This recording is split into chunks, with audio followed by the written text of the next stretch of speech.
اعوذ باللہ من الشیطان الرجیم بسم اللہ الرحمن الرحیم لَتُبْلَوُنَّ اور ضرور تم آزمائے جاؤ گے فی اموالکم اپنے مالوں کے ذریعے وانفسکم اور اپنی جانوں کے ذریعے. یہ ہم اس طرح کی آیت جو ہے پیچھے بڑھ چکے سورۃ بقرہ کے اندر کیا ہے وَلَنَبْلُوَنَّكُمْ بِشَيْءٍ مِّنَ الْخَوْفِ وَالْجُوعِ وَنَقْصٍ مِّنَ الْأَمْوَالِ وَالْأَنفُسِ وَالثَّمَرَاتِ وَبَشِّرِ الصَّابِرِينَ. اللہ تعالیٰ نے پیچھے بھی ہمیں فرمایا کہ ضرور تمہاری آزمائش کی جائے گی. پھر اللہ نے ان چیزوں کو کھول کر بیان کیا، کبھی خوف کے ذریعے، کبھی مال کے اندر نقصان کر کے، کبھی جان کا نقصان کر کے، کبھی کچھ کر کے. اللہ فرماتے ہیں ضرور تمہاری آزمائش کی جائے گی، کبھی پھلوں کی کمی سے، کبھی غربت دے کر، تو کبھی زیادہ دے کر، کبھی تھوڑا دے کر، ضرور تمہاری آزمائش کی جائے گی. کیوں اللہ آزمائش کرتے ہیں؟ جیسے ہم یہ جو سورۃ آل عمران کے اندر ہی پڑھے ہیں کہ کیوں اللہ نے آزمائش کی. جیسے پڑھا ہم نے کہ اللہ تعالیٰ فرماتے ہیں اللہ تعالیٰ نکھارنا چاہتے ہیں نا، اللہ تعالیٰ صبر کرنے والوں کو، اللہ تعالیٰ شکر کرنے والوں کو، اور اللہ تعالیٰ ناشکری کرنے والوں کو علیحدہ کرنا چاہتے ہیں، ناپاک لوگوں کو علیحدہ کرنا چاہتے ہیں. اس لیے اللہ تعالیٰ نے آزمائش رکھی. اب دیکھیں جنت کے نا 100 درجے ہیں. اللہ چاہتے تو ایک ہی درجہ رکھتے، لیکن اللہ نے 100 درجے کیوں رکھے؟ جیسے کسی کے اعمال ہوں گے اس حساب سے درجے پہ ہوگا. اب آپ چاہتے ہیں کہ ہمیں جنت الفردوس ملے تو آپ کو پھر اس کے لیے زیادہ محنت کرنی پڑے گی نا. تو اس لیے اللہ تعالیٰ نے یہ درجے رکھے ہیں. تو اللہ فرماتے ہیں کہ ضرور تمہاری آزمائش کی جائے گی تمہارے مالوں کے ذریعے، وَأَنفُسِكُمْ اور تمہاری جانوں کے ذریعے تمہیں آزمایا جائے گا. وَلَا تَسْمَعُنَّ اور ضرور تم سنو گے مِنَ الَّذِينَ ان لوگوں سے اوتوا الکتاب جن کو دی گئی کتاب. اور وہ کون سے لوگ تھے؟ اہل کتاب. اللہ فرماتے ہیں تم اہل کتاب سے ضرور سنو گے، من قبلکم جو تم سے پہلے تھے، وَمِنَ الَّذِينَ اور ان لوگوں سے بھی سنو گے اشرکوا جنہوں نے شریک ٹھہرایا، جو مشرک ہیں، اذن کثیرہ زیادہ تکلیف دینے والی باتیں. پھر اللہ نے فرما دیا وَإِن تَصْبِرُوا اور اگر تم صبر کرو، وَتَتَّقُوا اور ڈرتے رہو، فَإِنَّ ذَلِكَ تو بے شک یہ من عزم الامور بڑے ہمت کے کاموں میں سے. تو دیکھیں کتنی پیاری بات اللہ تعالیٰ نے فرمائی ہے کہ تکلیفیں آتی ہیں، پریشانیاں آتی ہیں. یہاں پہ ان کی بات ہو رہی ہے کہ اہل کتاب سے تمہیں تکلیف دینے والی باتیں پہنچیں گی، شرک کرنے والے بھی تمہیں طرح طرح کی تکلیفیں دیں گے، لیکن تم نے کیا کرنا ہے؟ صبر کرنا ہے. ایسی زندگی کو بھی دیکھ لیں، کئی ایسے لوگ ہوتے ہیں غلط ہوتے ہیں، ظلم کرتے ہیں، زیادتی کرتے ہیں اور اللہ سے ڈرتے بھی نہیں. تو کیا کرنا ہے؟ آپ بھی ان کے ساتھ لڑائی کر سکتے ہیں، لیکن آپ اللہ کی مدد لیں، اللہ سے دعا کرتے رہیں. وہ ایک کتنا پیارا واقعہ ہے نا کہ کیونکہ کئی لوگ بدلہ نہیں لے سکتے، وہ اپنا معاملہ اللہ کے سپرد کر دیتے ہیں. اور کتنی پیاری آیت ہے وَأُفَوِّضُ أَمْرِي إِلَى اللَّهِ إِنَّ اللَّهَ بَصِيرٌ بِالْعِبَادِ. اللہ میں اپنا سارا معاملہ تیرے سپرد کرتی ہوں، اور اللہ تو اپنے بندوں کے سارے معاملات کو دیکھنے والا ہے. اور وہ ایک واقعہ بتانے لگی تھی کہ جیسے ایک عورت تھی نا بڑھیا، تو کیا تھا کہ اس کی ایک جھونپڑی تھی، تو اس نے جھونپڑی بنائی تھی، اس میں وہ رہتی تھی. تو ایک جو بادشاہ تھا نا، بادشاہ نے ایک محل بنانا تھا. تو محل جب بنانا تھا تو وہ جس طرح کا اس نے نقشہ بنایا ہوا تھا نا، تو جھونپڑی اس بڑھیا کی اس کے نقشے میں آ رہی تھی. اب اس نے اس بڑھیا سے کہا کہ ایسا کرو کہ تم کہیں اور بنا لو، میں کہیں اور بنا دیتا ہوں، لیکن تم مطلب کہ مجھے اپنا محل بنانے دو، میرا نقشہ جو ہے وہ خراب ہو رہا ہے. لیکن اس نے کیا کہا؟ اس نے کہا کہ میں تو بھائی میرا شوہر فوت ہو گیا ہوا ہے، اولاد میری ہے نہیں، اور آپ کو پتہ ہے جو بزرگ ہوتے ہیں جہاں پہ رہ رہے ہوتے ہیں تو وہ ان کی جگہ کو چھوڑ کے جانا کتنا مشکل لگتا ہے. اس نے کہا کہ میں تو اب میری عمر پوری ہو گئی ہے، چند دنوں کی مہمان ہوں، تو جب مر جاؤں تو جو مرضی کر لینا، لیکن ابھی میری جھونپڑی کو نہ مٹاؤ. لیکن کیا ہوا کہ وہ کہیں گئی ہوئی تھی، تو پیچھے سے بادشاہ نے کیا کیا؟ بادشاہ نے کہا اپنے غلاموں کو کہ نا یہ سارا اس کی جھونپڑی گرا دو اور میرا جو محل ہے وہ تعمیر کرنا شروع کر دو. انہوں نے ایسے ہی کیا. وہ جب واپس آئی تو اس نے دیکھا کہ اس کا گھر ٹوٹا ہوا ہے. اس نے کیا کیا؟ اس نے ہاتھ اٹھا لیے. وہ بادشاہ سے تو نہیں کہہ سکتی تھی، بادشاہ جو تھا اس نے تو اور ظلم کرنا تھا. اس نے ہاتھ اٹھائے، اللہ سے دعا کی اور اللہ سے کہا اللہ میں گئی ہوئی تھی نا، تو نہیں گیا ہوا تھا، میں گئی ہوئی تھی نا اللہ، میں تو اپنا معاملہ تیرے سپرد کر کے گئی تھی. تو اللہ تو نہیں کہیں گیا ہوا تھا، تو حاضر تھا. جب میری جھونپڑی کو گرایا اللہ تو دیکھ رہا تھا. تو اللہ تعالیٰ نے کیا کیا؟ اس بادشاہ کو جو محل بنا رہا تھا اس کے سمیت زمین کے اندر دنسا دیا. اس لیے کبھی کسی کے اوپر ظلم نہ کریں. کبھی کوئی آپ کو تکلیف دے دیتا ہے نا تو برداشت کر لیا کریں. اللہ تعالیٰ یہاں پہ یہی فرما رہے ہیں وَإِن تَصْبِرُوا، اگر تم صبر کرو، وَتَتَّقُوا، اور ڈر جاؤ، فَإِنَّ ذَلِكَ مِنْ عَزْمِ الْأُمُورِ، تو یہ بڑے ہمت کے کاموں میں سے، ہمت ہے نا، ہمت کے کاموں میں سے اللہ نے کہہ دیا کہ صبر کرنا بڑی ہمت کے کاموں میں سے ہے. کوئی آپ کے ساتھ لڑائی کر رہا ہے، آپ اس کو باتیں نہیں سنا سکتے، آپ کے منہ میں زبان نہیں ہے. کوئی آپ کو، کسی نے آپ کو مارا، آپ نہیں اپنا ہاتھ اٹھا سکتے، لیکن آپ کیا کرتے ہیں؟ صبر کرتے ہیں کہ لڑائی نہ بڑھے.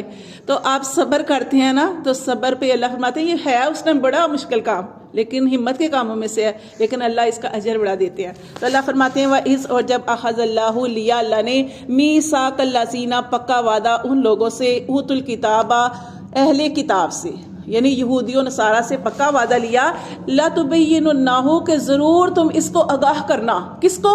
ان کو جو کتابیں ملی تھی نا، تورات اور انجیل، اس کے احکام جو ہیں، اس کے اندر خاص طور پر یہ اللہ نے عہد لیا تھا کہ تمہاری کتابوں کے اندر اللہ نے جو نبی صلی اللہ علیہ وسلم کے اوصاف بیان کیے ہیں، ان اوصاف کو لوگوں تک پہنچانا، یہ بات نہ چھپانا. لا تبیننہ، ضرور اس بات کو آگاہ کرنا، للناس، لوگوں کے لیے، لوگوں پر، ولا تکتمونہ، اور اس کو ہرگز نہ چھپانا. لیکن انہوں نے کیا کیا؟ فنبذوہ، بس انہوں نے پھینک دیا، وراء، پیچھے، ظہورہم، اپنی پشت کے. اس حکم کو انہوں نے اپنی پشت کے پیچھے پھینک دیا. یعنی کیا ہوا؟ جانتے تھے لیکن اس کے باوجود اس کو نہیں ماننا. اللہ فرماتے ہیں واشتروا، اور انہوں نے حاصل کیا، بھی، ساتھ اس کے، ثمنً قلیلا، تھوڑی قیمت. اب آپ نے دیکھا یہود و نصارہ کیا کرتے تھے کہ قرآن کے اندر پیچھے بھی پڑھ چکے کہ یہ کیا کرتے تھے. اللہ نے تو کہا تھا کہ نبی صلی اللہ علیہ وسلم کے اوصاف جو بیان کیے ہیں ان کو ظاہر کرنا، لوگوں کو بتانا، لیکن انہوں نے کیا کیا کہ پیسے لے لیتے تھے، اور پیسے لے کر، کیونکہ پہلی کتابوں کے اندر تحریف، یعنی اس کو بدل سکتے تھے، تو اپنے پاس سے حکم بدل کے تو دوسرا کر دیا. اللہ فرماتے ہیں انہوں نے کیا کیا کہ سامنن قلیلا، پیسے لے لیے اور حکم کو بدل دیا. جیسے میں نے آپ کو ایک واقعہ بتایا تھا کہ ایک کتاب، جب آپ صلی اللہ علیہ وسلم کے سامنے ایک واقعہ آیا، اس میں ایک شخص نے زنا کیا تھا، اور زنا کی سزا آپ پڑھتے ہیں کیا ہے کہ شادی شدہ زنا کرے اس کی سزا، جو کنوارا کرے اس کی سزا. تو پھر جب اس کی سزا جو تھی وہ آپ صلی اللہ علیہ وسلم نے بتائی، تو انہوں نے کہا کہ ہماری کتاب میں تو یہ سزا نہیں ہے، ہماری کتاب میں یہ نہیں ہے سزا. آپ نے فرمایا کہ نہیں ہے، جاؤ کتاب لے کے آؤ. کتاب لائی گئی، اور جب ان کا بڑا علماء میں سے ایک عالم، اس کو کہا کہ پڑھ کے سناؤ. جب وہ سنانے لگا، اس نے کیا، سنائی، لیکن جہاں پہ آیت زنا کا حکم تھا وہاں پہ اس نے ہاتھ رکھ دیا، وہاں پہ اس نے نہیں پڑھا. پھر ایک صحابی کہنے لگے کہ اللہ کے رسول، یہ یہاں سے انہوں نے ایک چیز چھوڑ دی ہے. پھر دیکھا گیا تو اس نے وہ حکم چھوڑ دیا تھا. تو یہ دیکھیں اللہ معاف کرے، تو اس طرح وہ کرتے تھے کہ پیسے لے کر اس چیز کو بدل دیتے تھے. اللہ فرماتے فَبِئْسَ، بہت برا ہے، مَا يَشْتَرُونَ، جو وہ حاصل کرتے ہیں. لَا تَحْسَبَنَّ الَّذِينَ، ناگمان کریں وہ لوگ، يَفْرَحُونَ، جو خوش ہوتے ہیں، بِمَا، اس پر، آتَوْا، جو ان کو دیا گیا، وَيُحِبُّونَ، اور وہ چاہتے ہیں، أَن يُحْمَدُوا، کہ یہ وہ تعریف کیے جائیں، کہ ان کی تعریف بھی کی جائے، بِمَا، اس پر، لَمْ يَفْعَلُوا، جو انہوں نے نہیں کیا، فلا تحسبنہم، تو ہرگز نہ وہ گمان کریں، بمفازات، کہ وہ بچ جائیں گے، من العذاب، عذاب سے، ولہم، اور ان کے لیے عذاب علیم، ان کے لیے دردناک عذاب ہے. تو دیکھیں جیسے ہم پڑھے تھے نا کہ جو کوئی بھی غزوہ ہوتا تھا تو منافق کیا کرتے تھے؟ بہانے بنا دیتے تھے. اللہ فرماتے ہیں کہ وہ نہ گمان کریں جو خوش ہوتے ہیں کہ جو ان کو دیا، اور ان کو کیا دیا، اور اللہ فرماتے ہیں وَيُحِبُّونَ أَن يُحْمَدُوا، اور وہ یہ بھی چاہتے ہیں کہ ان کی تعریف بھی کی جائے. اب کیا تھا کہ یہ لوگ کیا کرتے تھے، جیسے عبداللہ بن ابی کے بارے میں آپ دیکھ لیں کہ عبداللہ بن ابی کیا کرتا تھا. جیسے غزوہ احد کی بات ہم پڑھے ہیں، اس میں 300 لوگوں کو بہکا کے واپس لے آیا. یہ کیونکہ مدینہ میں آپ صلی اللہ علیہ وسلم سے پہلے مدینہ میں یہ مدینے والوں کا سردار مانا جاتا تھا.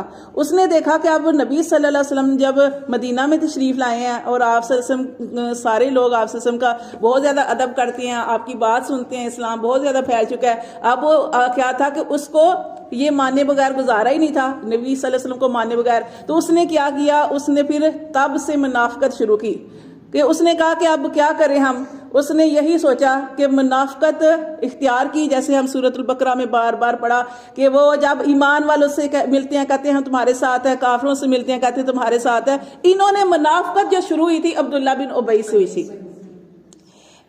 ظاہر طور پر یہ مسلمان اپنے آپ کو شمار کرتا تھا، لیکن تھا وہ بہت بڑا منافق. اس طرح اسی سے پھر آگے جو گروپ بن گیا تھا. تو یہ لوگ کیا کرتے تھے، جیسے آپ دیکھیں کوئی بھی غزوہ ہوتا، جنگ ہوتی، تو وہاں پہ جب نبی صلی اللہ علیہ وسلم فرماتے کہ غزوے میں نکلنا ہے، تو یہ لوگ کیا کرتے تھے، فوراً بہانے کرتے. نبی صلی اللہ علیہ وسلم کو اللہ نے نرم پیدا کیا، نبی صلی اللہ علیہ وسلم کی بات کو مان لیتے. جیسے وہ کہتے ہیں ہمارے یا رسول صلی اللہ علیہ وسلم ہمارے گھر کھلے پڑے ہیں، آپ صلی اللہ علیہ وسلم کی بات کو مان لیتے.